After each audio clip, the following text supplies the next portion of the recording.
Selectman Tracy Donovan Lavalette. I'm Tim Kremen. We will be your gracious hosts.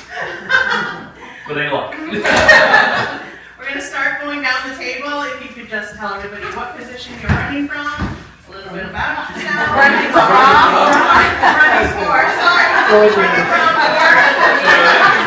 Yeah, your name, the position, and then what's called a brief history of who you are. Okay. All right, John, you want to start? Okay, I'm John Mullen. I'm running for write-in candidate for trustee of the trust funds. The reason for the write-in is I did not get a chance to submit regularly. I had a family medical emergency out west. A little bit about me. I've been in the town since 2002. Was in the state legislature for 3 terms. Was a full board selectman for 1 term, then interim here and there. Been on various committees within the town, conservation commission, planning board several times off and on. So I have a pretty good idea and experience on how the town operates and how it should operate. All right.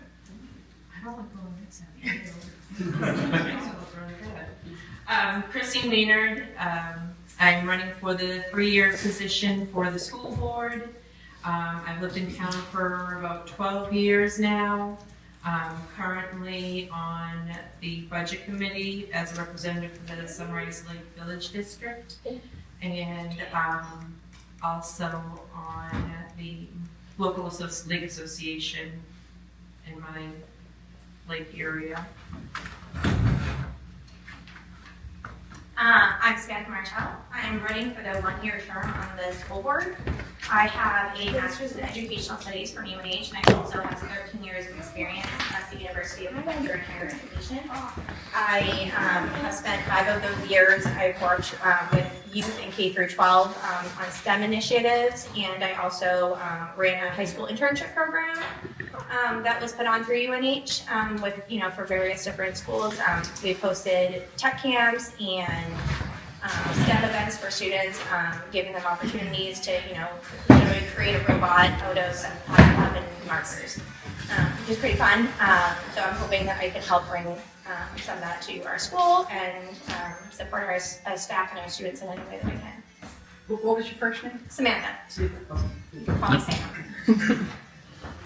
Hi everybody, my name is Tracy Hayes. I'm running for the 3-year term for select board. I figured the 3-year term, because there were 2 position openings, and I figured I might have a better chance.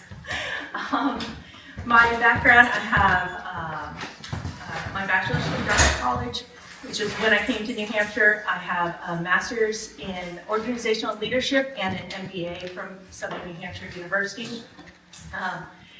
I definitely understand how government works. I was a police officer for more than a decade. Working in Rochester, I was what they call the POP officer, problem-oriented policing. When I worked there, what I realized was that police can't do it by themselves. It takes the community, it takes everybody working together. And so they eventually changed my position name to the community engagement officer, because it's really what it took, was building a community that really supported each other. I went on to the sheriff's office, where I was 3rd in command of the agency. With my MBA and my organizational leadership background, they promoted me to major, where I ran all of the finances, the budget, and pretty much all the staff in the agency. I also really understand fiscal responsibility. I have worked as a welfare officer for towns in New Hampshire, going on, oh my goodness, over 15 years anyway. I definitely work more with the mindset of, helping somebody to help themselves. Thinking outside the box to come up with solutions that are fiscally responsible with taxpayer funds, but will definitely help the community out as well. So I'm hoping to help the town of Middleton, where I've lived for the last 5 years now, 5.5 years. We're gonna stop people around 2-minute mark. All right. Yeah. Roxanne? Roxanne Tufts Keegan. I've lived in Middleton my whole life, lifelong resident. I have a bachelor's degree in accounting. I'm currently a business analyst for a major insurance company. I'm running for selectman, a 3-year position. I'm currently a selectman. Previously to being on the Board of Selectmen, I was on the budget committee for 6 years. So pretty well aware of how that all works and trying to be very fiscally responsible. And I think we've done a very good job in the last several years being on the board side as well as being on the budget committee side. So I just want to continue to give back to my community. It's a lot of work, but it's rewarding in the fact that, helping your communities very fiscally responsible, trying to get things to happen in the community, which is not always an easy feat, but work towards those goals. My name is Green. I'm running for a 3-year term. I've been on board selected now for 2 years. I came in as a 2-year term. Lived in town on and off for the last 14 years. Been here for about the last 8. I work on the fire department on the ambulance as well for the last 8 years. Trying to serve the community and help out when needed. Hoping I can get back in my 3-year seat, move forward with the town and the selection that we've had as the last couple of years. I'm Bobby Kenyon. I live in town for almost 39 years. I'm currently sitting in the seat of the select board, filling this spot that was recently vacated. I was on the budget committee for 10 years. I have been at almost every select meeting for the last 12 years.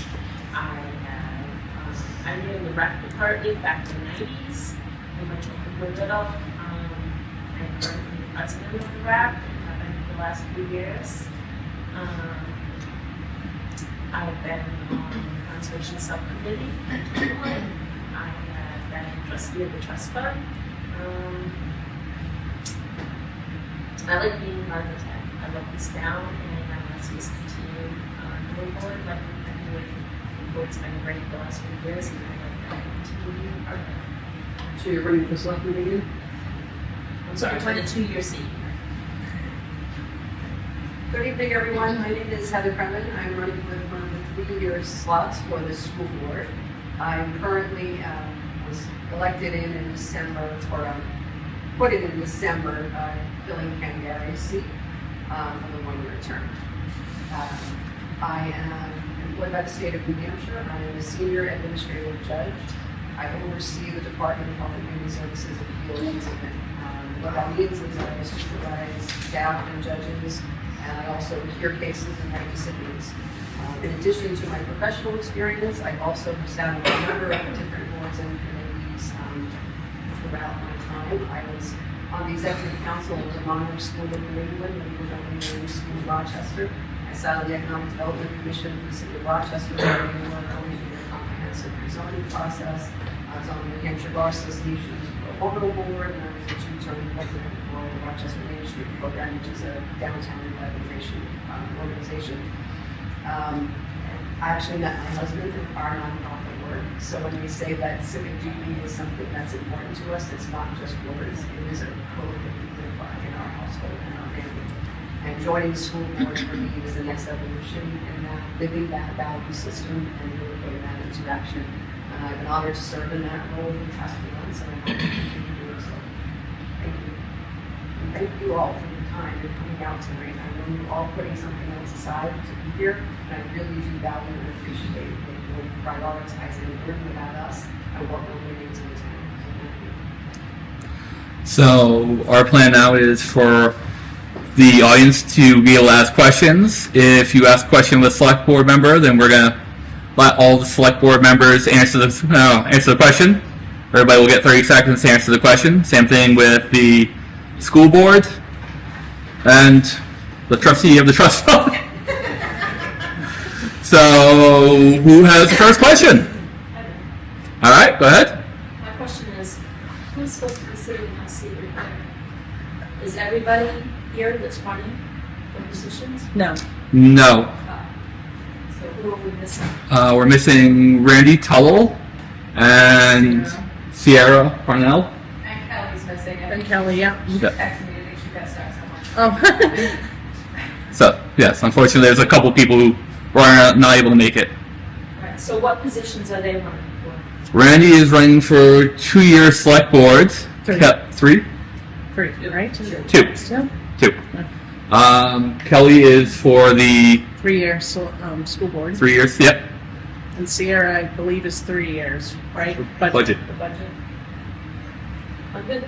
Okay. For now. Next question. Anybody? Oh, I got some question. Oh, perfect.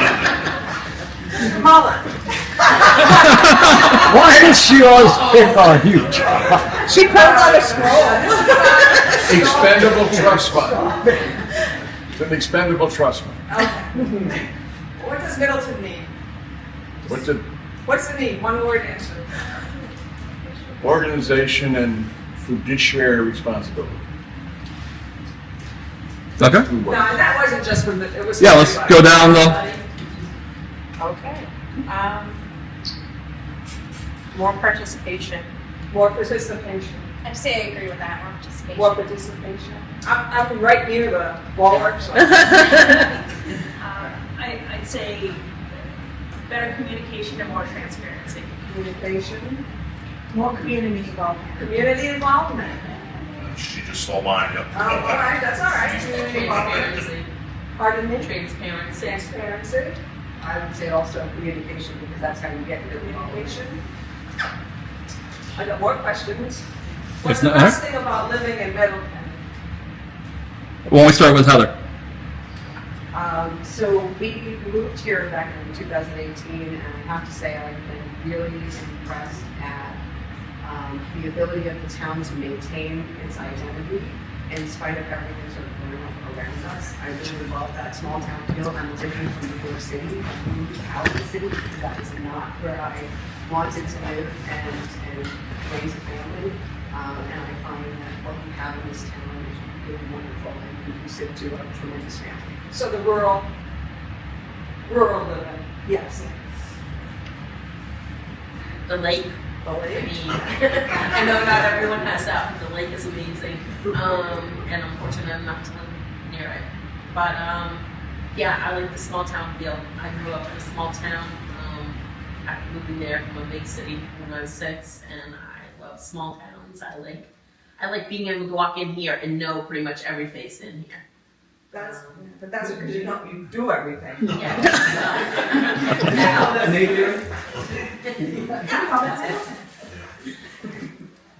For me, it's pretty much everything, you know, like Bonnie said, it's, you know, most of the faces in the community and in this town and where I grew up down in the city as well, down in Boston.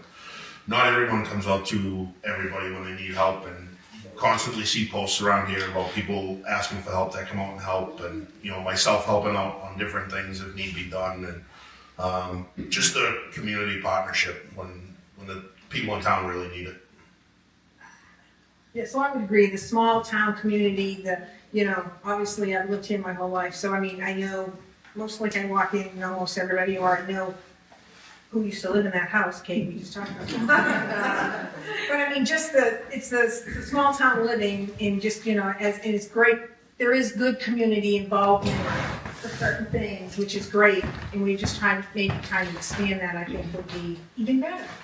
A better place for that. I'd say the willingness of, like everybody else said, the willingness of everyone to help each other out. I grew up, born and raised in California, where you walked down the street and you didn't look your neighbors in the eye because you were afraid they'd take it as a confrontation. Here, everybody just had the neighbor call us and say, hey, we're not feeling well, can you plow out our driveway? Or, check on your neighbor to make sure your elderly neighbor didn't fall and hurt themselves. So just everybody willing to help each other. I feel like broken record, but I say that the small town community, but also the pride in the community. I feel like everybody is always so proud to be here, and I see the post on Facebook and everybody they're dedicated to the town and trying to do what they can to make this town better, for, you know, our children and the future of our community. Yeah, I mean, it's I think a common thing with how all of us feel is that the community and that small feeling. When I grew up in Lawrence, Mass, and in Methuen, which is the town right next door, and it was obviously a large population. You know, growing up in Lawrence, I knew some of my neighbors, but not all of them. As time went on, you know, people moved out. And you didn't know who your neighbor was. You didn't know who the person was down the street. And I mean, now I can walk through my neighborhood and I know pretty much all the people that live around me, and I feel comfortable like with my child playing out in the yard. And when we moved to New Hampshire, and then when we decided to buy a house, it was very important to me of a couple of things: of my child having a neighborhood he can play in safely, and not having to worry about, you know, the sketchy guy 3 doors down, and Running out of time. Yeah. okay. Sorry. But and then also the other winning point was the school. I came in right as the school was getting voted in, and I know that's kind of a hot topic with people, but for me, education in a school and a good quality school was important because I wanted my child to have an opportunity to get a good education. Okay, why do I like Middleton? Well, I gotta tell you, Middleton is probably my 25th residence that I've lived in my entire life. Father was in the service, so I moved all over the place. But the main reason we came here in the first place was the lake. However, over time, I got to know my neighbors, I got to know my town officials, and that's very important to me, neighbors and town officials. This town, you can go to any town official, walk anywhere. You can go to the highway department, you can go to the police department. They're willing to sit down, listen to you talk. You may not agree with you all the time, but they're very available, and that's very important to me. And the neighbor in the small town, I've lived in big towns, small towns, all over the place. And been here, this is the longest I've ever lived in my life in one place.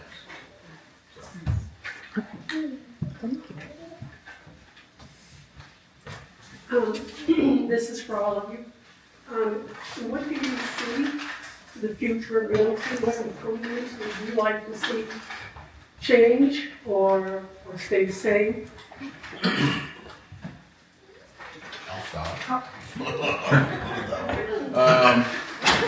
What I would, you want me to start? Yeah, I figured we just. What I would like to see change, and I think it's a challenge, is more participation by the residents in their government.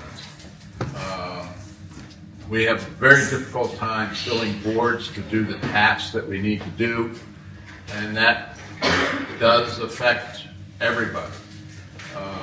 So I would like to see more participation. It's disheartening when we have a large budget in our mind, and we get 60, 65 people that come in and vote on that budget. The rest of them don't show it. That's pretty sad, in my opinion. Okay. I would like to see that the town continues to have that small town community feel.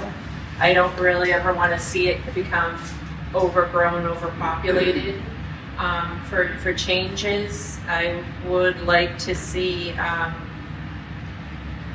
more community involvement and more participation and understanding of what's going on in town and the choices that you make and the votes that you vote for have a huge impact, and I would just like to see more involvement and understanding of kind of the ins and outs of what makes the town run. So I would like to see more community involvement, but as well as that, I want to see more community events. I feel like For such a small town with a great community that comes together, we don't host a lot of town events to bring us all together, so I'd like to see more of that and opportunities to meet all of you. I recognize your faces for seeing you around town, but I don't know most of you. Feel like a broken record, but that was one of the things that is community engagement, community involvement from the people, and you know that honestly that's why I'm here, because I'm one of those people that was never engaged and never involved in participating in the meetings. And I hear a lot of grumbling about, oh, the money should be spent this way or it should be spent this way. Well, if you have a feeling like that, then get involved and participate. And so to get that communication out there, that transparency, whether people agree with you or not, at least have a better understanding of why the town is doing what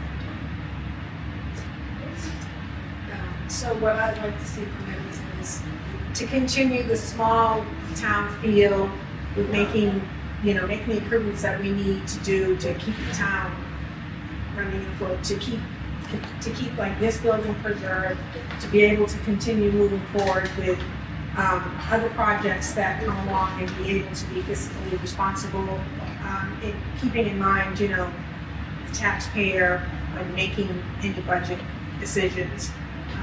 And again, it would be great to get some more community involvement, to get some better ideas.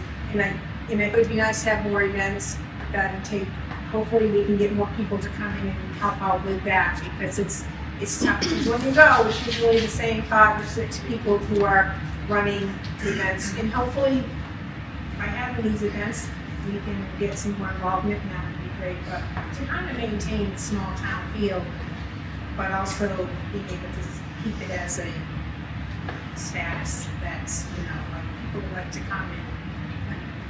You're okay to visit, but we don't want it to become like you said, overpopulated and such that you know your neighbor, who who lives up the road from you, or and such. So that's kind of what I'd like to see that vision. I would say the same thing with the community involvement. But over the last couple of years, I think the community's come together a lot with all the things we've had go on in town with Old Home Day and different fundraisers that we've done in town. The town gets a lot of support from the fire department to the police department. And what I'd like to see grow in this town, and the fire department's already growing, and continue to grow the police department and have more, if anyone wants to come out and join, or on the school board, or on the budget committee, or whatever, just come out and put your name in. I mean, no one's gonna shut you down, because like Roxanne said, we're a small community and we all want to work together. That's going forward, that's what we need to do. I think it was safe, maybe. That said, for events, well, as president of the rep, I can say that community involvement is a huge thing. We have a very small rec department right now, but we are trying to plan a lot of events. We did quite a few last year, but it takes time, it takes effort, it takes community involvement. We need people out here to help out, and I love doing it. I have the best team. We work great together. Anybody who's willing to, wants to spend a few hours here and there helping us out, that would be great. I want to keep seeing our department grow, and we're building up for our 250th anniversary, which is coming up in 3 short years. And I think that's something to be proud of. Our town, as far as I know, is the oldest Old Home Day celebration in America. And I think we should be proud of that, and be proud of our town, and see the involvement, see the way things are running right now, the departments all working together. My huge thing is people working together. It's all for the good of the town. So I want to see it continue to grow. I agree. I think that I don't just want us to maintain status quo, I want us to thrive. And I want us to do that in a mindful way of keeping what we love and adding to it in the way we do. So from the school perspective, We invest so much of our tax dollars in the schools. I want you to know what's going on. I want to improve that communication. This is a school that is one of the largest employers in our town, and we should be proud of that. It is providing valuable service to our children, and I want you to have an understanding of what's happening in these halls, whether you have children there or not, because it does have an impact on you as residents. So I would like to, from the school perspective, have everyone have an understanding of what's happening, so you can talk about it and be proud of that. Be proud of the school that we have and what it does for our community. Thanks. Kathy? I'm sorry, I missed the question. So the question is, what would you like to see improved in the town? Maybe you want to introduce yourself first. Yeah, she should go all the way back to her question. Introduce in what position? I know, I was gonna say, everybody here knows who I am. I'm Kelly, and I'm on the school board, and I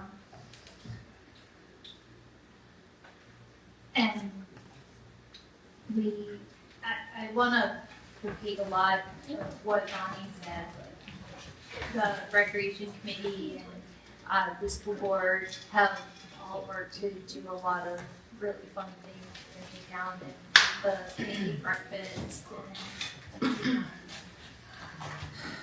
we had events, and give me on the next question. Okay. All right. Anybody? Go ahead. So, we have some pretty good sized developments coming in this town, so that small town feeling is gonna be difficult to keep it as small as it has been. We've been pretty good at keeping it around 1,800 residents. But that looks like it's gonna be changing. So our biggest problem, and always has been, is our tax bill.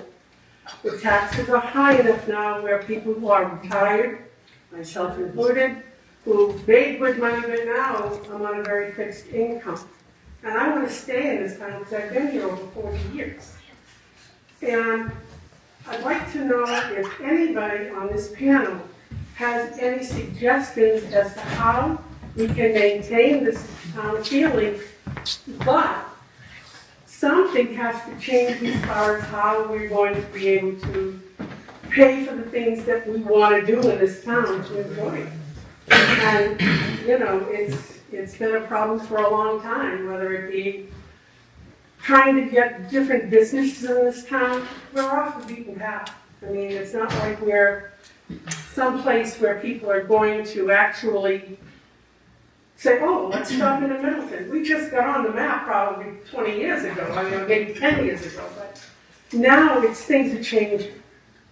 And I would like to know if this new panel has any ideas or things they thought about which might help us in that direction. This is a little beyond the school board, but I know that smart commercial development can be successful in a small town if it is done properly. That offsets the taxes to the residents. So that is something that I think should be considered by our select board. And I'm not talking about big chains, that's not going to thrive, that's going to work in our town, but something that is a mom and pop shop, something that is small, and something that will allow so that we can be smart and thoughtful in our development. And I don't know what that is or what that looks like, but I think that's something to consider. You know, maybe something that is in town that will give residents access to things that they have to go outside town for, that they have to pay other towns taxes for. Let's bring that here. Let's bring that income to our town, but do it in a really mindful way, keeping the charm of what we have. It can be done, it has been done in other communities. If we look to those other communities to see ways to do it and get some suggestions and insight, I think it can be done in our town and we can still keep our people. That's just my personal opinion. And to Heather's point, we have that beautiful lake, and a lot of the houses around the lake do rent them out over the summer, so we do get visitors to our town. I personally would love to see like a little, like some type of mom and pop convenience store where, you know, visitors can go and get the things that they need, but also that we can sell Middleton like here, like they can wear that when they go home, so they have a shirt that says Middleton, New Hampshire, and Sunrise Lake, and ask for where they got it and, you know, spread the word about our town and open it up to more visitors if possible, but Lenny? just an idea. I don't want big businesses here. That's not keeping our small town feel, but I would be on board with having like a small grocery store, a little place where people can go for coffee, hang out, chat for a little bit. The idea with the lake, that really does bring in some extra people, vacationers in the summer.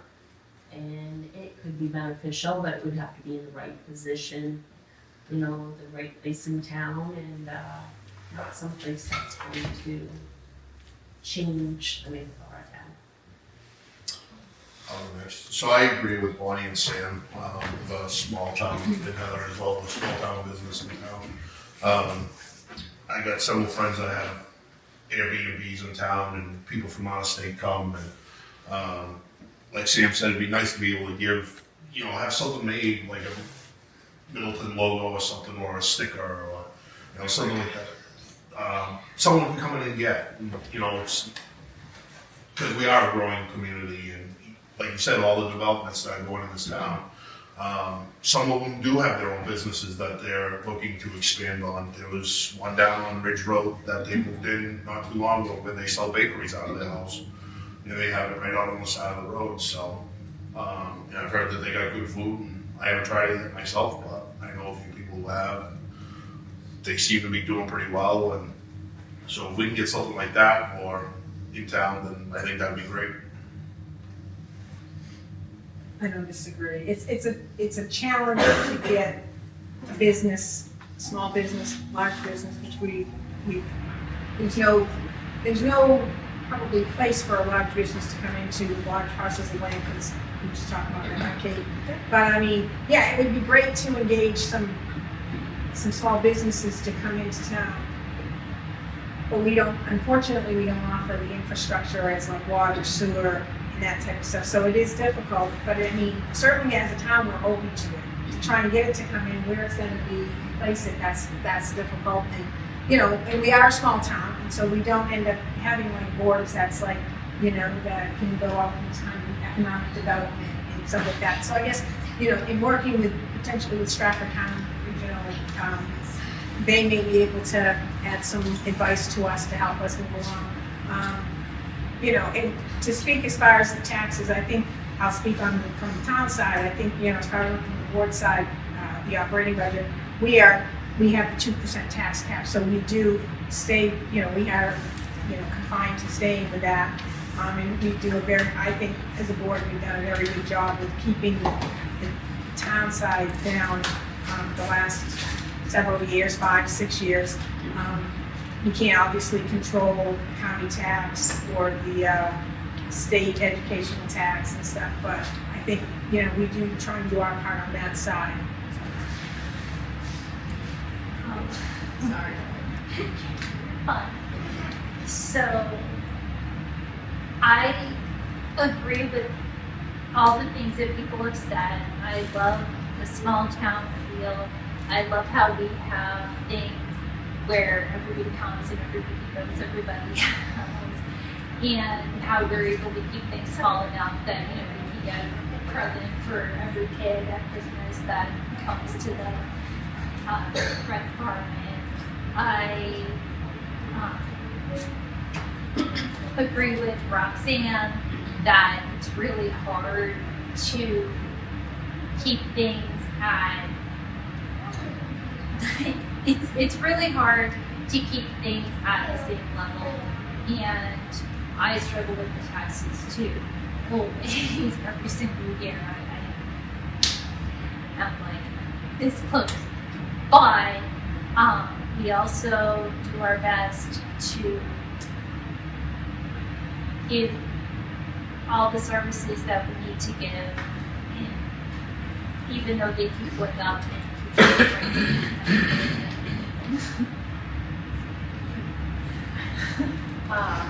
You know, I agree, commercial can definitely offset taxes, but in keeping that small town feel, I think we need to look and think outside the box, and I don't know exactly what that is, but we need to look at where the money is specifically going and look at possible ways to either restructure it or find funds elsewhere. I don't know how much this town has looked at grants. That is one thing that I've done in the past is grant writing. It's just something that I know that, I'm not sure where the government's going with grants right now, but it's something that I think that we can at least look at and look into, and there are grants out there to help develop the community, and maybe that's where we can seek some additional funds. Sorry, I broke the chain. I think it's a balancing act. It's you've got to, at the end of the day, look at and decide what do you want. Do you want to keep that small town feeling? Do you want to keep the small town vibe of, knowing your neighbors, knowing everybody, not having any traffic lights in town, and not being overpopulated? Then, unfortunately, there's a price to that. I think that there is also some responsibility that needs to be taken with budgets. I think the town side's done a very good job over the past handful of years of, cutting the budget, making it as lean as possible. It was a huge concern for me, cost-wise, and being able to afford to live here, which is one of the reasons why I put in the warrant article for the tax cap. There's some days where I look at it and I was like, oh, was that right? Was it wrong? But if it keeps somebody who's on a fixed income to continue to live in their home, I feel like that sacrifice on the budget side is kind of worth it. My concern also is for the school's budget and how largely it's grown, and not fully understanding what all of the costs are that are in the budget, and if we truly need them, which is one of the things that I really want to work towards, is understanding every single penny and using it to the fullest. And unfortunately, at the end of the day, if every penny is accounted for and truly, truly needed, then we as a community have to decide, do we really want this? And if we do, it's going to come at a cost. And if we don't, then we have to figure other things out. And the other thing is taking advantage of every grant we have and not letting money go like it has in the past. You calling me? I believe everybody has a why to why you have signed up for these positions. So I'm curious on what you plan to or hope to accomplish in your term, in your specific school board or selectman. Sorry, John, this really doesn't apply to you. And there are some new faces up here, so I'm curious also, if you do not get the position, will we see you at other boards, committees, being involved? So, sure. So for the school board, my goal is to better understand and better give a different perspective of how things are going and run. Right now, I feel like there is little to no transparency on much of anything. Being on the budget committee for the past handful of years and being selectman, I know I've never gotten an answer or a straight answer out of the school board regarding budget and understanding it fully and getting true justification. This past year, having all of our hearings to finalize the budgets was extremely, extremely frustrating because we got no answers given to us when we were sitting down voting for their budget. So, there was no explanation of why things increased, what raises were. We had no idea what the percentages were. We were given no information at all. And it was very hard to sit and try to vote and make a decision one way or another on something because I was not informed or educated. The other thing is it was very upsetting and disheartening to hear that well over $100,000 of grant dollars never got used, got lost, and we could have greatly benefited by every penny of that, and it could have helped potentially offset our budget. I mean, there's so much that I would like to do, and part of it is because, you know, I do have a child that is in the school system, and I know this year was a huge year where everybody was screaming, you know, we need X, Y, and Z for special ed. You know, my son who's on the spectrum, and he utilizes a lot of special ed services. I'm not somebody, I know a lot of people will be quick to jump and say, oh, she's just going to like open the floodgates to make sure everything is so funded and everything's given to her kid. No, I feel as though there's a responsibility and there's a give and take, and I don't feel as though one person should have to sacrifice or suffer for another person. I think it's a balancing act, and I have not yet seen that on the school board in quite some time, and I would like to see some balance come back. I don't have the alphabet at the end of my name with all the different degrees and titles. I'm just a mom and a community member that cares and wants to try to make it livable for everybody. So for the 1 year term that I'm running for the school board, I'm hoping to create more opportunities for our students. In that aspect, I'm hoping to maybe bring in some more clubs to the school. We don't currently really have any clubs offered to our students. Last year they did try trial runs with a number of clubs, but they were capped at a certain number of students, so not every student had the opportunity to participate in those clubs, and they were not offered again to students who weren't able to participate. So I'm hoping that we can open up those doors for students and bring into some STEM initiatives for them. There are so many things that we can do, you know, as simple as just buying kits and having somebody teach them how to do, you know, you can grab a board and you can literally make a light turn on by moving different pieces around. So they can understand how electricity works, and helping to spark their interests and engage them in things that they really are interested in, and try to grow that knowledge for them and create more opportunities. And I also would love to see more transparency. Not everybody is always able to make it to those meetings, and you know, the meetings are publicly shared on the school board website, but unfortunately they're never shared out to the community. So I'd really love to see those shared to the community, and also like highlights of, you know, this is what's happening at the next school board meeting if you want to come, and you know, even a follow-up, this is what we talked about, so that everybody is aware of what was discussed and where the school board is going.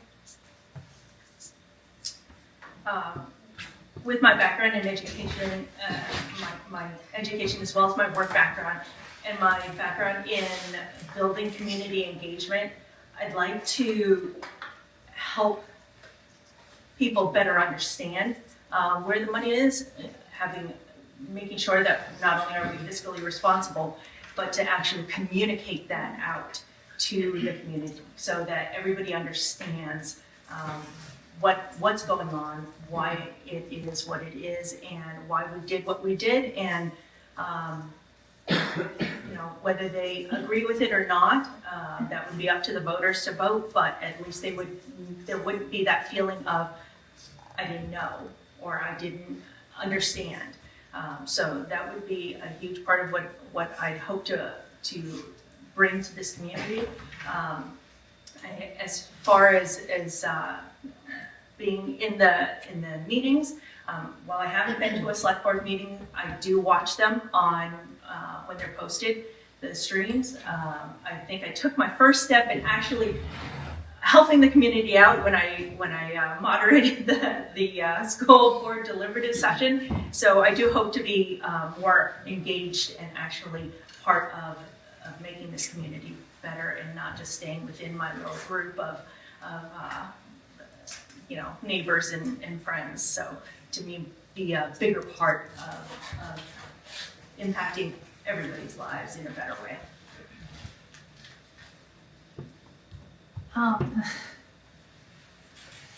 So I also have kids in school, and I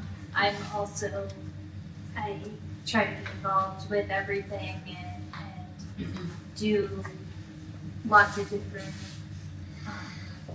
committees and be an engaged member of the community, and I want to have my experience kind of be there to help who's a new, younger board and,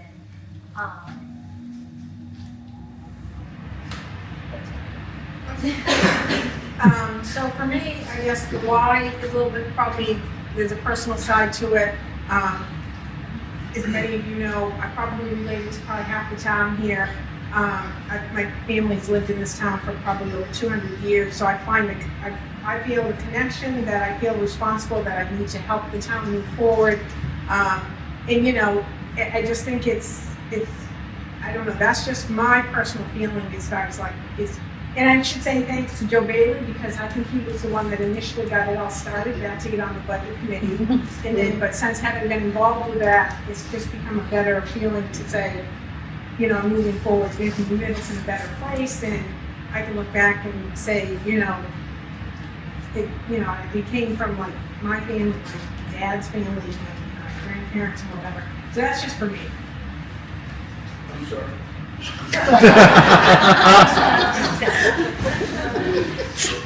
The reason why I'm running again is 3 years ago, I put in for a temporary spot and I didn't get it. I was overseen, which was fine, and then I decided I wanted to put in for a 2-year term, which I was elected for. And moving forward, I'd like to do another 3 years.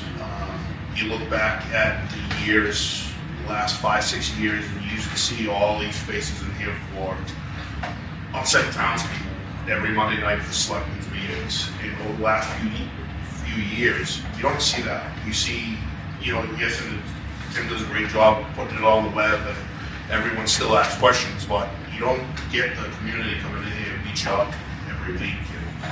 And, so to me, at the end of the day, that makes it kind of look like maybe the town believes in us, and that we're actually doing the right for the town and trying to take advantage of it. You know, we want to move forward. And with, like Roxanne said, with the tax cap, it's just hard with what we have and no businesses in town. But hopefully somewhere we can get something in there. And I would like to just continue to sit on my seat for another 3 years and serve the town and the people. And that's it for me. Well, I agree with Tim and Roxanne. After being on the budget committee for 10 years and seeing the budgets and seeing where the money's spent and how much money there is, and not just for the town, but for the school as well. And like Christine said, not getting answers there. And then attending almost every selectman meeting for the last 12 years. I've seen the good, the bad, the ugly. It's been an eye-opening experience, and I like Mike said, coming into the meeting and people are happy and cheerful and have good meetings, and there is no fighting and arguing and demands, and I like how things are running, and I'll continue to help keep things going in the right direction, build our town up, but not make our town another town. This is Middleton. We want it to stay in Middleton. And I would be a part of that. I would like to work on building town's confidence in the school. Because I have heard from the past few months since I've been on that there has been very limited communication. And so I did push out a bunch of PSAs, public service announcements, videos to engage the public, to make them aware of what is on the table when we're talking about the budget. I had a very frank conversation with the school board after the budget committee meeting and said we really should be presenting our budget to the budget committee. That's the way all other towns do it. You are asking them to fund it, you should be making a presentation to them. And so that's one of the goals that I have moving forward, is to make sure we start to do that, and to also continue putting out those different PSAs to engage with the community. We saw between a 200-300% increase in attendance at the deliberative session before the school this year. So what we're doing in terms of getting that out there is working, and my goal is that we can get to the point where the select board is now, where they're not having any people coming, but that people are happy and are coming and showing support. So I think that it is a position of trust, and we have to work on building breaking that trust, but that's something that I am committed to, and that starts by having open communication and ongoing messaging and information out to the public. Hi, I'm Jim Keegan. A couple of you I don't know. I can't hear. What's that? Jim, speak louder. Sorry. Lower. A couple of you I don't know. Most of you I do. So my question is, I'm on a board and the Conservation Commission, Zoning Board, Conservation Commission. And I want to commend you guys for stepping up and volunteering. And, I've heard a lot about more participation, and so I'll throw it out there right now. Both the Zoning Board and the Conservation Commission are looking for members at this time. So anybody's interested, feel free. So with that said, also being a board member, I do know and understand the amount of work and the amount of time and the amount of commitment that it takes to be on a board. So I would be interested to know how long each of you thinks you'll be able, how much time you'll be able to dedicate, let's say by the week, towards the position that you're seeking. And maybe how much time you think it should take. I know like the Board of Selectmen wear many hats. They govern and oversee all of the boards and committees and everything that goes on in the town. So I'd just be interested to know how much time you think you could dedicate to it. Yep. So for the select board, I joined in December, and I've attended 4 meetings, but beyond that, I've probably spent between 20 and 30 hours of my own time meeting with the business administrator, going over the budget, familiarizing myself with it because I didn't understand it. So I took time and had them make time for me. I met with the superintendent so I could understand the relationship of the schools and how all of this is working. And so that I don't sign up for a lot of things because I want to make sure that I'm giving what I feel I have to give. And that sometimes is beyond what other people may have for expectations, but for myself personally, I'm not going to commit to a position. I was asked to join the school board before, but because of health reasons, I said I don't have the amount of time and energy I need to dedicate to this fully. Because when I do sign up for something, that's my name I'm putting out there. And I want to make sure that speaks well, not just for me, but for my family. So I am dedicating myself and I put in quite a bit of my own time and I don't mind doing it, I'm happy to do it. But I'm thoughtful about how I use that time and making sure, my husband's also on boards and committees, so we've got to watch schedules and make sure we got kid coverage, so we can't do a lot of things that conflict with one another. But I think we do a really good job of balancing and making sure that we are committed in the roles that we are fulfilling and do give as much of our free time as possible to those positions, and that's what I will continue to do. I think I've shown that I put a lot of time in by attending almost every meeting for a number of years, and being on the budget committee is every month, being on the rep, we're always doing things. I was supervisor of the checklist, that involves some time, and the other committees and stuff I've been on, I put in a lot of time already. I don't work outside home, so I have the time to put into it, and Yeah, it's definitely time consuming, and having a young family myself, and but I always try to make myself accessible for selectmen's meetings. Even when I'm not here in person, I try to call in as much as I can, and whether or not I'm working in town here or over in my full-time job in Dover or the fire department over in Milton. If I talk to someone and say, hey, I got to call in for a selectmen's meeting, or I talk to the chief of police because I'm the liaison to him, and going back to the question that you asked earlier, about what else I wanted to see, and the Board of Selectmen knows this. Because it's been a running joke that I did not like the Budget Committee. I did not like dedicating my time to the Budget Committee.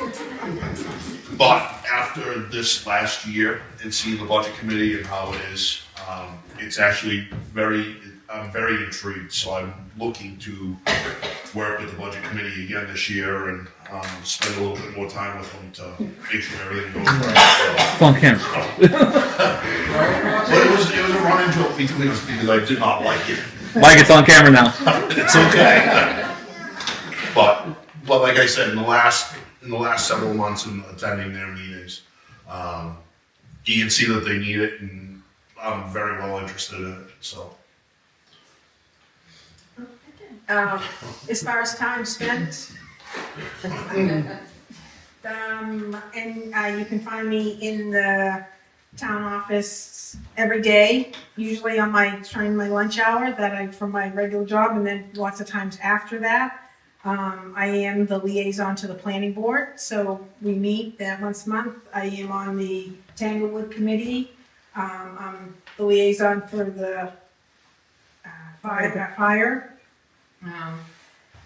I do a lot of work with the admin in the office as far as making sure stuff is into DRA, stuff is reported correctly to the IRS. So it does cut in on my FaceTime with my granddaughter, and she does not like that, so I will tell you. But, I know that, I was on the budget committee prior to, and I think it's my, had to learn this year. It's a tough thing, but I think everybody should know, anybody who is a selectman should have to sit on that committee and to understand where the money is being spent, how it's being spent, how it's raised, and to get a better understanding of all the mechanics and the financials from the town side. It's not for the faint at heart, and so yeah, but I spend quite a bit of time, fair amount of time. You can ask my husband.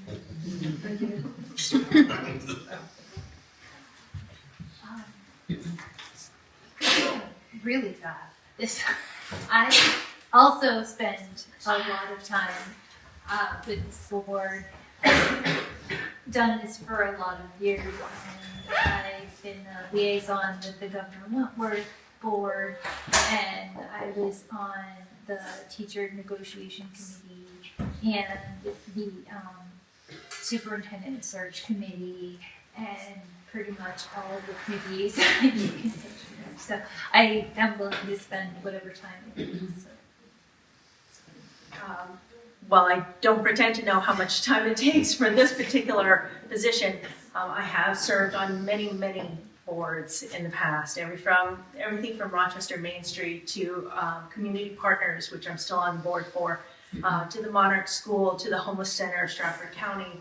I've served on many boards. I have put in whatever time is necessary to not only understand what that position entails, but to make sure that my position on those boards is benefiting that organization. So my schedule is extremely flexible. I can make myself available for whatever is needed for this community. So without full knowledge of the full scope that goes into the school board and the amount of time that the current board members are spending, I'd say probably realistically 20 hours a week. I could dedicate, I have no problem working late and getting things done for the school. I'm very good at time management. I had previously been on our very short-lived PTA committee, and I spent a lot of time making flyers and helping with events on that all through the night, making sure that those are ready for our students and the visitors that we had coming to the school. I'm not exactly sure how many hours a week to, not even be asked how many hours. I'm willing to give it everything I've got. I don't commit to something if I can't fully commit. I'm right now I'm on the planning board and I'm on like a Lake Association and the rep for the budget committee for the village district. And everything that I need to give towards for effort and time, I don't sleep a lot, but I also think that's also because I'm a mom. That's when I do my best cleaning because I don't have somebody behind me tearing up my house. But I'm here and I'm put myself on the ballot because I'm willing to do the work and get it done. I care that much about it all. And I know it's initially going to be a lot because there's a lot of things that I'm not aware of and I don't know. So it would be time sitting down with different people about the budget and going through that and explaining it. And, hopefully I can get into some workshops and learn more so I can participate better home. Yeah, Tim had a question. Oh, I have a question after. okay. So, my question is, there's been a lot of talk about the town and the school and their relationship, and I guess my question is seeing as how the success of the school is also tied to the success of the town, what would you do to improve that relationship? John? Well, I think there's always been, at least that I can remember since the school's been there, there's been a wall. Whether it's intentional or not, and there's personalities in the beginning and so forth that created the wall. I think the wall needs to be taken down, and the school is just as much a part of our community and just as important to our community as is the highway department, as the police department, as the board of selectmen. So I would like to see more interface, more joint meetings, and less pointing the finger. Let's try to get a solution.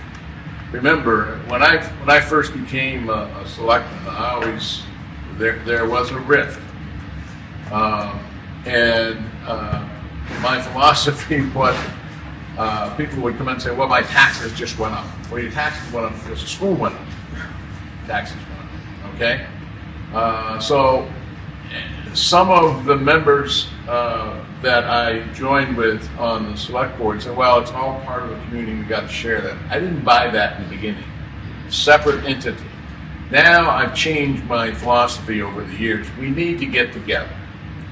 We're one community. Yes, we're two, the school board and the town are separate entities unto themselves.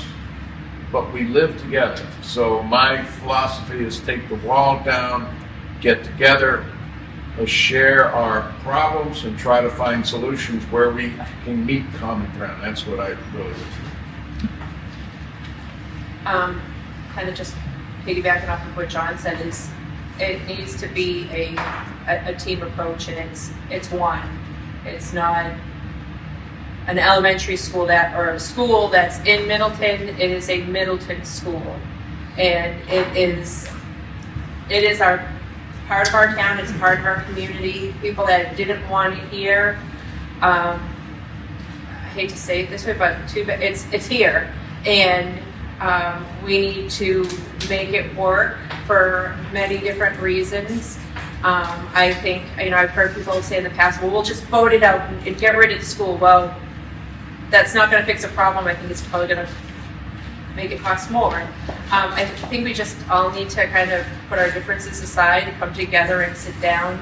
I actually, a couple months ago, reached out to the superintendent and emailed her about coming to the budget committee meetings, if not her, the finance person, to sit down and explain their budget and go through it with us, because if you look at the town budget and you read it, the average person can kind of just sit there and kind of follow along and say like, okay, I understand, this is the salary line for the police department, this is their uniform line.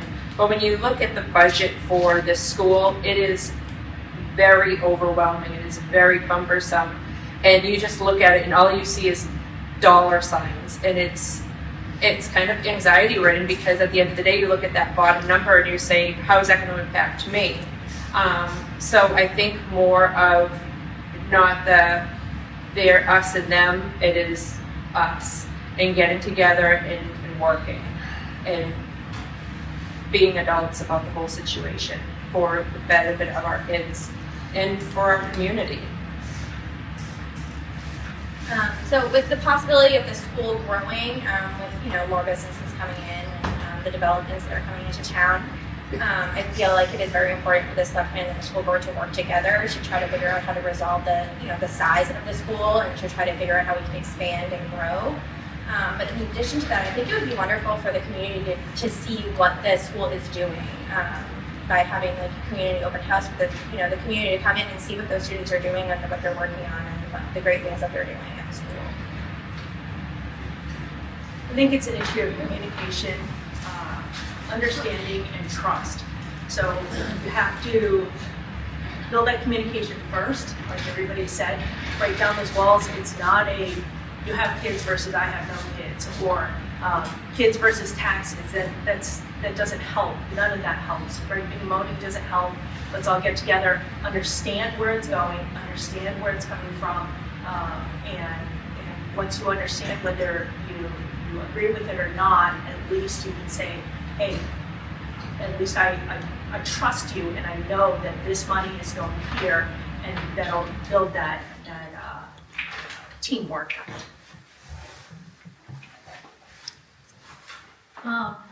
So there's not a lot to say to expand on what everybody else has already said, but it's a matter of everybody doing the best they can to work together and to keep informed and keep involved and just, as I said, making sure that we're all doing our part to keep everything working the way that it should be. So I can say that I go to the school board every month, pretty much as a lone resident in the town. And it's unfortunate that there's not anybody else sitting out there with me, but that's okay. And I understand, I do feel the rift, and I've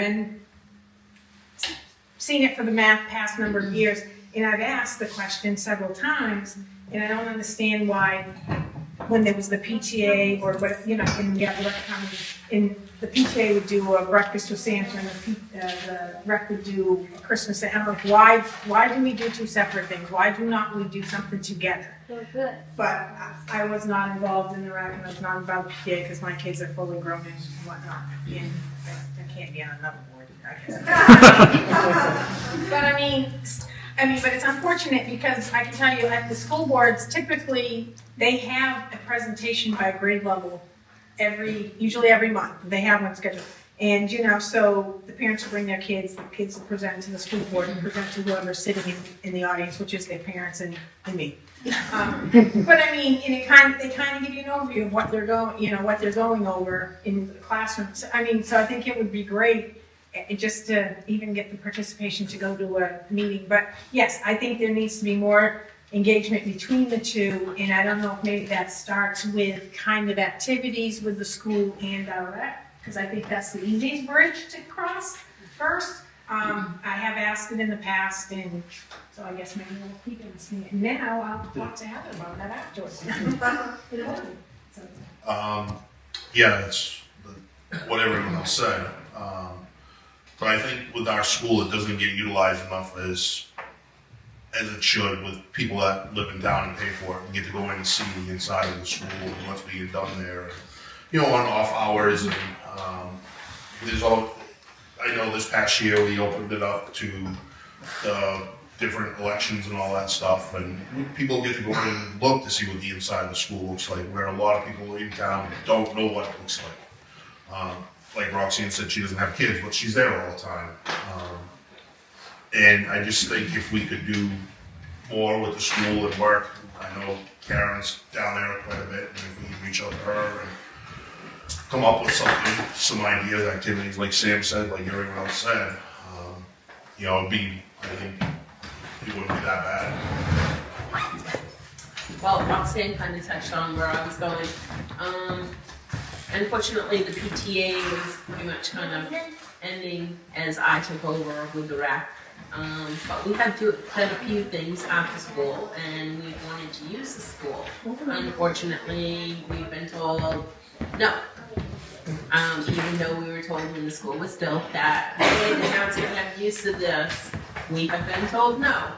I have not met the new principal yet. That's my goal, to see him soon and talk to him and see if maybe we can get it opened up for us to do. This hall is great. I love the hall, the history, but it's getting kind of small for our events. We're getting a lot of people at our events, and it's getting pretty packed. So if we could open up the school and do things there, it would benefit everyone. It'd be a lot better for the town. The events could be better, bigger. We could do more.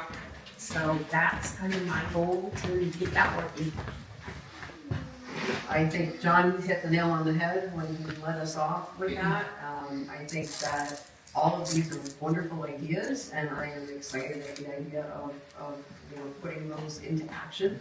And I think that the increase in the communication really is going to be the key in moving us forward. So I hope to bring some of that communication and that transparency. I know when we've had issues in the past where people wanted to use it, there were liabilities and insurance and papers and things like that. So I don't know what the hiccup is or what the hang up is, but we can certainly ask the questions and get some information about how can we make it more accessible. But I agree that we need to bridge that gap, and that was something that I saw when I joined on very early in December, and said we need to work on bridging that gap. So I've done that in my short time, and I'm committed to continuing to do that. Roxanne, did you have a question? No, actually, it was. I stole your question. Okay. We talked about the. I have a question. It's just, if somebody new comes on that's never been selected on school board or whatever, is it training that's available to them, or workshops, or where they can learn? Because me personally, when I've come to this town, in the last several years, especially working on my house and that, every time we come out, I don't know, nobody knows anything, or you got new people all the time. It was like nothing against the people, they have no training, So I'm just concerned for people coming in new. Will they get proper training to be able to understand what it takes to do that particular position? There is training workshops that you can go So to. instead of, Will they go? while we ask that question, instead of is there, will you take advantage of training provided? Yeah. If there is training, will you be billing to those? So the school board did put into the budget this year a membership to the National School Board Association, and they do provide trainings, and yes, that is my plan. But in other boards that I've sat on, I've also done rights and responsibilities training and all of the things that go into that. But yes, I'm looking forward to taking advantage of those trainings, using the policy manual that they have as well. So that's something that I'm excited about. I wanted to make sure we got back in the budget because the school board is a pretty new board of people, so. Is it, if we have the workshop, so is this, they have to pay for this individually, or is it town? For the school, it's a membership, so that we have access to it, and they have different trainings throughout the year. I can speak to it from the town side, as far as I guess, yeah, not the school, but from the town side, is depending, there, we do have lines in the budget to pay for training to go. There's a lot of NHMA, which is the New Hampshire Municipal Association, which we're a member of, offers training, and a lot of that can be done right online, or they do Zoom meetings, so it doesn't require you to have to go anywhere for it. There is training for, typically in the first part of the year, once after you get past the election, they do have, NHMA does have a high-level training for, like, board of, new board members coming on, not whether it's just select board, but planning board, ZBA, and all that, to kind of give you a general idea of what, kind of some guidelines or whatever. A lot of it, Jean, is on-the-job training. Yeah, I kind of thought that. Because Unfortunately. there is nothing like before you go to run for it. Right, You no, have training on what's it take to do it. so, How do you know you can do it? right. You don't know it. So, It's initiate. Bonnie, would you want to continue on with the question? Yeah, I've done training with the supervisor of the checklist and stuff, and that I think it's beneficial. most of the time. I would look forward to more training, especially on the budget side. And I know Roxanne's a huge advocate for it. The selectmen that I've worked with already in the last couple of years, where they've all been on the budget committee or part of it, if I had questions, I could ask them, and I'm sure there's classes out there somewhere I can take. Well, I'll just to read it a little bit more. So an NHMA does have an annual conference that they hold in the end of October. And again, we have different lines in the budget that pay for training for meetings and such, and that's all paid for and whatnot. And you can make some good connections with going at and understanding understanding on some of the things that happen. Until you get into the basic. Yeah. When you go to the annual conference, you're actually going. They have all these different meetings that you can go to. You sign up for. It kind of gives you a little bit more knowledge on certain areas of your course. Because I think Robin was here. Robin went, and she's our assessing. She's the administrative clerk.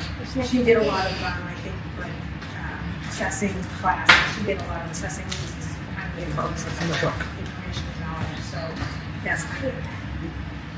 Have you guys went? I'm sorry. No. I was the only one that attended Oh, this year. Past year. Oh, Kelly, we're still going down. I've been to a number of school board trainings. When I started, and I've been to a number of refresher ones through the Governor Wentworth Board, and I was going to say also the superintendent and the assistant superintendent, business administrator, all can meet with people to kind of help them train. And you found it beneficial, or good if they did it? Yeah, ask a lot of questions. That's always the thing. Yeah. Yes, I'd absolutely go. The New Hampshire Municipal Association annual meetings that Roxanne mentioned, I've been to many times on the welfare side. I attend to just refresh and learn about anything new welfare-wise. But yes, I'm sure this would be something that would be definitely beneficial. I'm open to any opportunity to learn something new, so I'm definitely willing to try to that are available. I have taken some trainings in the past when I was starting selected. I took advantage of it's that first March, April when they start doing their trainings. Kind of like when you first start, like the welcome to being an elected official. I forget what the actual title is, but basically it's kind of like a crash course of a little bit of everything. It's super, super beneficial because it just kind of highlights many different areas. And then the 91A course I've taken as well. I think it's a great one that everybody should take. Not just once, but maybe 5 or 6 times because there's just so much information there. And then it's just great hearing all of the questions that other people ask that, you're looking at it or hearing it from different perspectives. And so you just learn more. As for the school side, I look forward to kind of an opportunity to learn more. And I mean, even being on the planning board, there's some coming up that I'm going to sign up for. Training is a multifaceted job, and it takes when we all say how much time it takes us to do this position. Training is a lot of work, and it doesn't start when you get elected or appointed to the position. It starts way before that. And there's all kinds of training available. The Municipal Association, that's their job is training, and they have a lot of online training. They have a lot of in-person training. I'm a believer in in-person training, and why is that? Because you meet all kinds of people in your same spot that you're in, whether it's a planning board, whether it's a selectman, whether it's a school board. And you get to meet people and you find out that your concerns or your issues, you're not the only one that has those issues. So those programs are very, very good.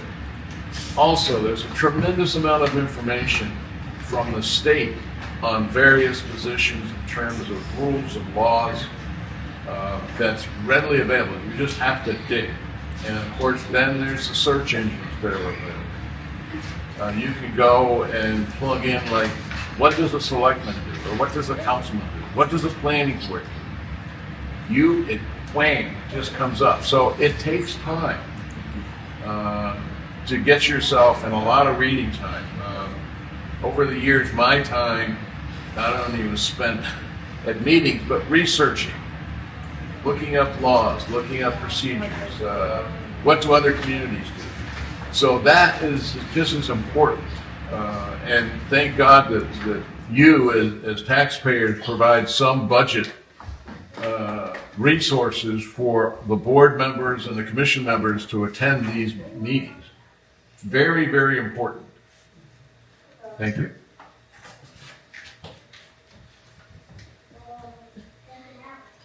Hi, thank you all. Jonathan Sindorf. One quick question is, excuse me. For the various positions you're running for, have you given thought to what you think might be the greatest fiscal challenge coming forward? Of course, we have our current operating budget, the ones that will be voted on soon. So putting those aside, maybe looking at those for guidance, what do you think, if you take on the position, what would be the biggest fiscal challenge that you might face? Well, as running for trustee of the trust funds, we're kind of an entity within the town that's kind of low on the radar, but we're very important because we manage all the trust funds, not only in the town, but in the school, and we're talking a lot of money. And it's our financial responsibility to ensure that those funds are kept safe, invested, or properly placed, and properly distributed per the law and per the wishes of those who are asking for those funds to be withdrawn. So the biggest challenge is to keep those funds and safe. And I would like to see, as a trustee, a little more looking into investment opportunities for those funds. The school board, I understand where the funds are, has $750,000 in trust funds. Now, some of those funds could be wiped out in 1 year if something happens. But I think as a trustee, I would like to look more at a fiduciary opportunity for the monies instead of sitting in a bank account earning 1 or 2%.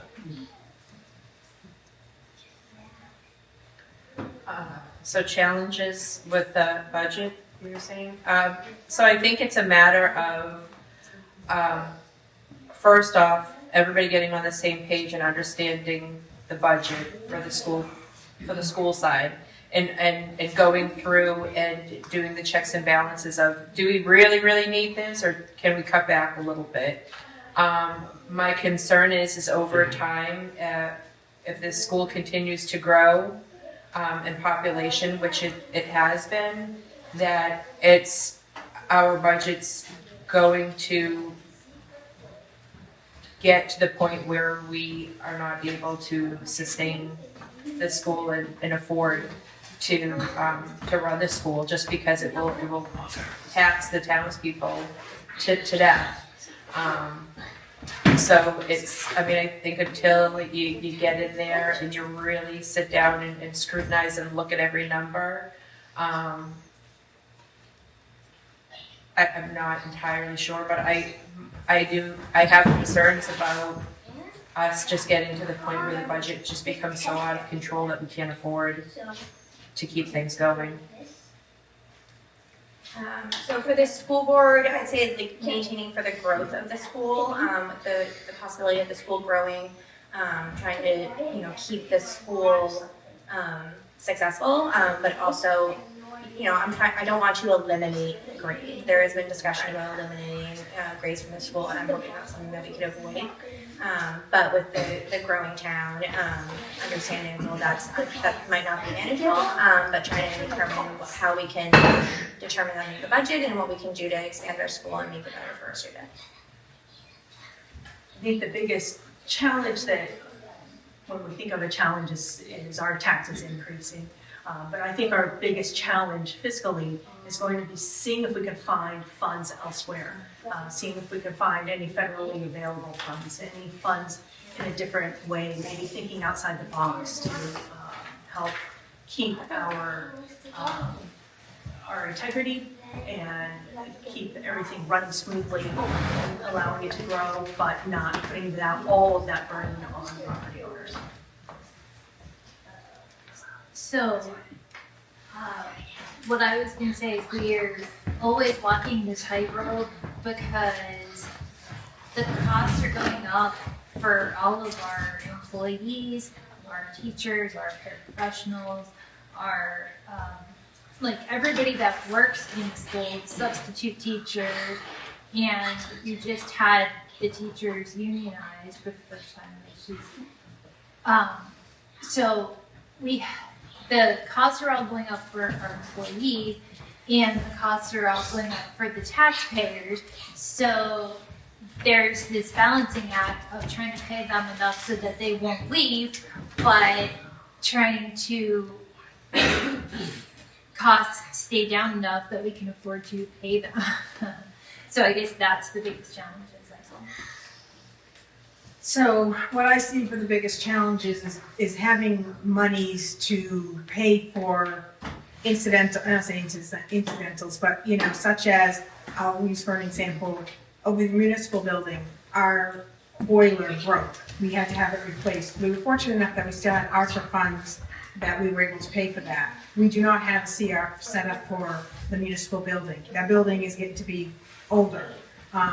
So I think part of one of the couple of things we're doing this year on the warrant articles is creating some additional CRFs, money using and coming from unassigned, so there's no taxation, no impact of taxation for different areas of maybe potential money might need to be used where we just don't have it in the budget because we're pretty much as tight as we can. So I'm trying to look like we're trying to set aside money that we, potentially may need, but it's at no cost to the taxpayer because it's money that we have in the unassigned.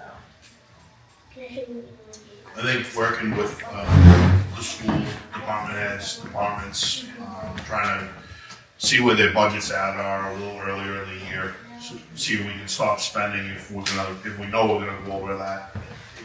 Try to stop the spending earlier than later in the year. The town is growing, and the school's gonna start running out of room for kids in classrooms, and what are we gonna do to get the kids in there that need the school in town? And when we look at the budget in the middle of the year, and we got another couple kids going in, it's quite a bit of money for each student to go to school, especially in town and up at Kingswood, and just to try to maintain spending. There has to be accountability. Working on the budget committee, I've seen how tight things are. Staying in that 2% tax cap is pretty tough. And there has to be accountability. People have to answer for every expense.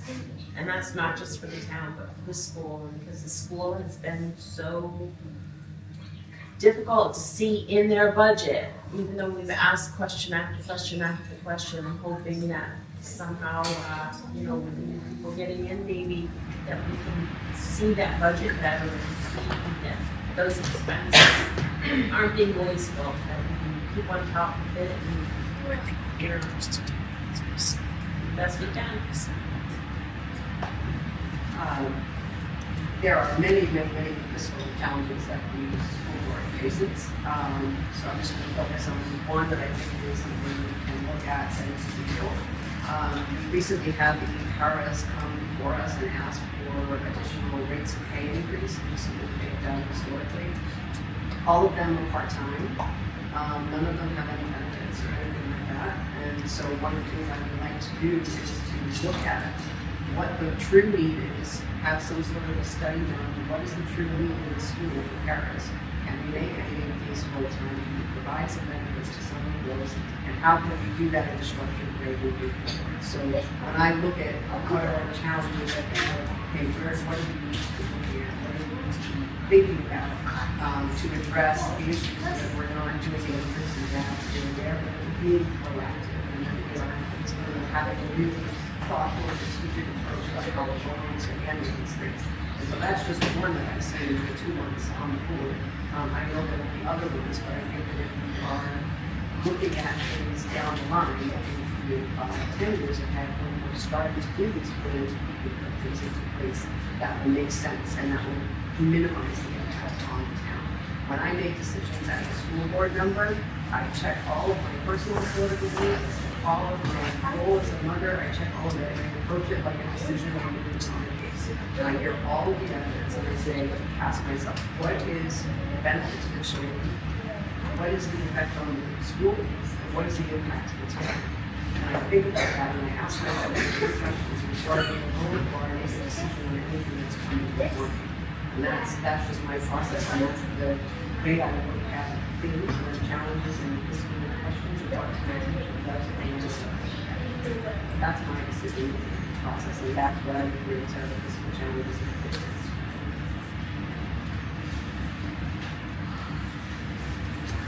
First of all, I'm going to make a comment for all you learned from school board. We're talking about not getting information from the local. They work for us. We don't work for them. You make them a panel, you got questions, you don't just sit there and take a flippant answer. You make them tell you. That's what you're there for, okay? You make them tell you what you need to know. Line by line, whatever. I don't care. We pay a lot of money for that school to get flippant answers and not know what we're voting for is a bunch of BS.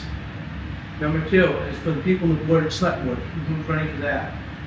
In the past, we have seen members on the select board. You have the power to make the decision on to seize people's properties for back taxes or non-payment of taxes. So my question would be to you guys, something like I know you read, are you guys current on your taxes? Because it's kind of a hypocritical thing to sit there and tell somebody, I'm sorry, we're going to take your property from you, when you're like this close yourself to being your property being taken. Okay? Being a former selectman, it's getting close to seeing that stuff going on. Okay? It's just a simple question, and it's public knowledge. So I would invite you to kind of look out in this New Hampshire kiosk and find out, does everybody current on their taxes? I'm sure you are. I just wanted to ask a question. So, I mean, that's it. Yes. No. So, I'm sure I got other questions. I just really want to. Can I just answer one part of Joe's? Understand the question. So, the board of select, the select board has the power that if you don't pay your taxes within 3 years, they can take your property. Okay, back taxes, they can keep you out of your home. There has been a situation where some of the select people on the board who are making those decisions themselves are within months of being deeded and having their property taken. But they're making the decision to take yours when they're in the same situation. And I find that very hypocritical for them to be able to make that decision on you. So. Well, there are checks and balances in when you decide to take somebody's house. Yes. And they're notified, There are. They'll make arrangements for you to pay your taxes. Christine, you wanted to make a comment? Just on the school part with what Joe was saying. My issue with not communicating or the lack of communication is somebody who is on the budget committee. When we go to budget meetings, and I think Bonnie and I ask a lot of the school questions, and month after month, we ask pretty much the same questions, and we never ever can get answers. There are some times where they'll say, oh, I'll write it down and I'll get back to you. We might get a partial answer, but more times than often we get nothing. It wasn't until I recently 91A requested information from the SAU, which as a budget committee member, I should not have to do. I feel like even as a townsperson and as a taxpayer, if you have questions about the budget and you're at a budget committee meeting, it should be there and readily available. And I feel as though when the school board reps show up to a budget committee meeting and they're talking about the budget, that they should have some knowledge of what is going on within their budget, especially when you're going to a hearing to vote on your budget and you're asking questions specifically and they don't know the answers to it, but yet they had just recently voted on those things. Well, that's my point. Yeah. My point is, as a Middleton school board budget, is that you're accepting the answers. Don't accept that. I don't, which I mean, is what I. Like I said, what is the school budget? How much do we spend a year on that school? 5 million? 5.5, 6? Okay? That's a lot of money. And I don't want to sit there and just willy-nilly pay out because we don't have answers, but we go ahead and pay it anyhow. Well, I think if you watch If the it, school board is Hey guys, we don't want back and forth, so I will say, I think if you listen to the budget committee hearing on the school budget, I said many, many times about how angry I was about feeling as though I was being forced into voting for something without any information. And at one point, I basically said I would rather just abstain from voting because I don't want to make a decision, yay or nay, on something that I'm not informed on. I wouldn't go out and buy a house or a car or anything unless I knew all of the facts and understood what I was paying for, and I won't do it on a budget. So why don't we give the other school board candidates a chance to answer the question as well, or respond to that statement. So when I watched that budget committee meeting, I have to say I was pretty horrified, and I called a special meeting of the school board and said we need to prepare for the deliberative session because the town has questions, and the questions are legitimate, and we should be answering them. And so for those of you who did participate in the deliberative session, I hope most of your questions were answered. I hope those on the budget committee who were there had their questions answered. We went through the budget in great detail. We, I think, answered a lot of questions that people had in understanding how the line items go. School budgets are very different than town budgets. They have to comply with federal regulations, and they have to be done in a certain way, and the way their line items are beyond my understanding fully, but I did sit with our, for several meetings, I sat with a business administrator and had her explain what every line item was so that I understood what every line item was and what was included in it. And I will tell you, some of the phrases for them were confusing. And I say, can we change this title because this doesn't make sense to me? And she's like, unfortunately, no, it has to be categorized this way. So there's an explanation, but once you dig into it and you have those answers, I think the budget makes sense for what the school is doing, for the number of employees that it has. I didn't see anything in that budget that I thought was wasteful or excess or anything like that. And the school board actually cut what we had budgeted for supplies. That's your art supplies, your music supplies, your balls for your PE classes, all those things had to be reduced from what we had initially budgeted to make the budget work so that we could pay the teachers. Those are the drastic decisions that the school board has had to make to be able to keep us within a certain parameter. I know it's not. Thank you. Sam, do you want to say anything? I don't have any comments currently. I'm not very familiar with the current budget for the school board, but I'm hoping to dig into it and learn more and try to figure out what I can do to help.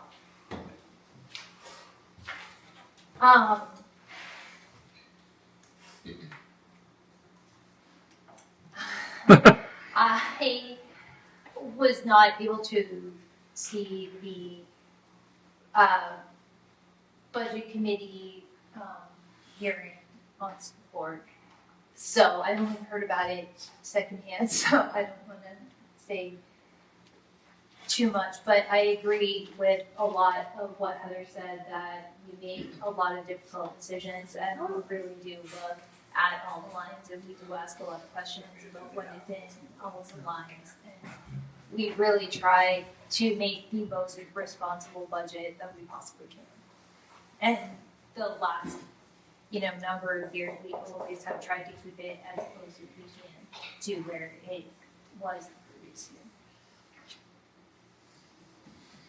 Okay, well, we're going to give everybody, 2 minutes? Yeah. To give your closing comments, anything you want to say before voting day on March 11th? Well, thank you for all coming. It's nice to see you all here. And as far as my involvement with the trustee of the trust funds, I certainly can provide it with time and I believe experience and hope to move that trust fund and keep it safe and see if it can grow besides contributions. So that would be my policy statement, if you will. And John, you're going as a write-in, right? Yes, right. John Mullen. Mullen.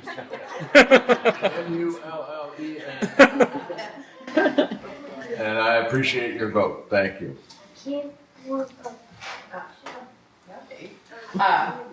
I just want to thanks for coming out and listening to us and asking us questions. I hope you'll consider voting for me. I hope that I can have the opportunity to help make some positive changes of bringing the school and the town together as they should be, and help opening up and really looking in and digging into the budget. I think that's really where the biggest sore spot is for the people of the town and the community, is the cost and the fact that it hits their own personal budget so much, but still give our kids the great education and experience that they all deserve.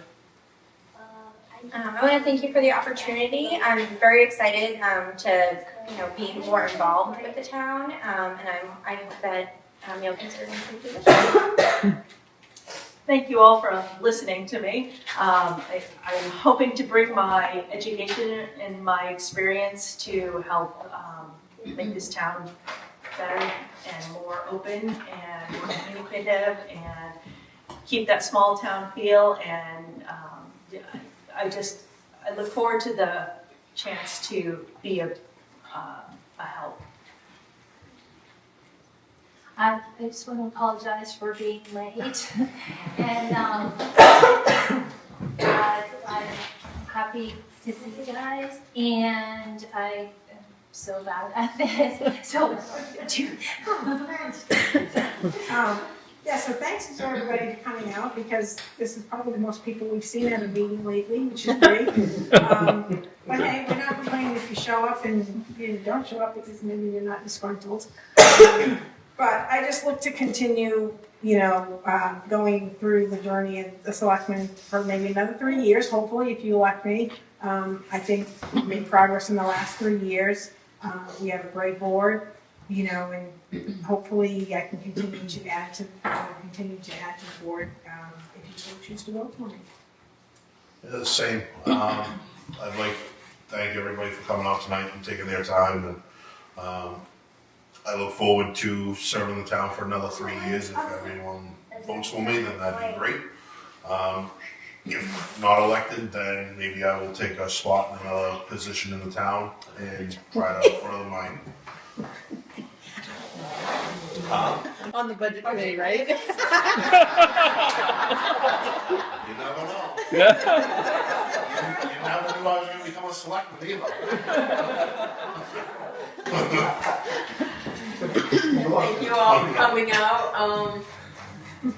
It's been great hearing from everyone else. I think our select board that we have right now currently has done the best that we've had in years.